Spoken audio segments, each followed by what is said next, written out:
कैसी तेरी खुद गर्जी ना धूप चुने ना छाऊं कैसी तेरी खुद। তো বন্ধুরা তোমরা তো সবাই জানো, একটা কথাই তোমাদের বলি, যারা যারা পশ্চিমে চাষ করেছে এবছর আবহাওয়ার অবস্থা তো খুব খারাপ।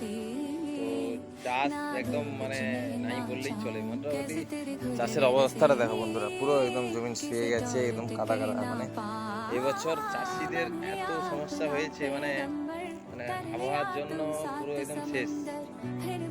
তো আমাদের এটা মাঠ, আমাদের দেখাচ্ছি, হয় দেখো আমাদের মাঠ। এখানে আমারও জমিন আছে, ওই যে ওখানে গাড়ি চলছে, দুটো তিনটে গাড়ি চলছে, আমি তোমাদের জুম করে দেখাচ্ছি।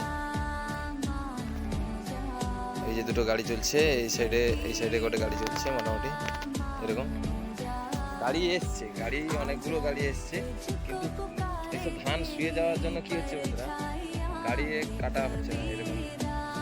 তো মানুষ আবার এদিকে কালকে 4ই মে, ঠিক আছে, 4ই মে, 4ই মে কালকে তো সবাই জানো ভোট গণনার দিন। পশ্চিমবঙ্গে ভোটও এবছর খুব ভালোভাবে হয়েছে, কড়াকড়ি হয়েছে। ওয়েদারের জন্য চাষের অবস্থা খারাপ। তো মানুষ চাষ বাঁচাবে না দেশ বাঁচাবে? কালকে গণনা হবে, তো কালকে সারাদিন টিভি নিয়ে থাকার কথা। তো টিভিতে তো থাকতে পারবে না চাষিরা, চাষিদেরকে এখানে আসতে হবে, মাঠে আসতে হবে, কাজ করতে হবে। তো মানুষ কালকে দেশ দেখবে না তাদের পেটের জন্য খাওয়ার জোগাড় করবে? তো আমার এটাই বলার ছিল বন্ধু।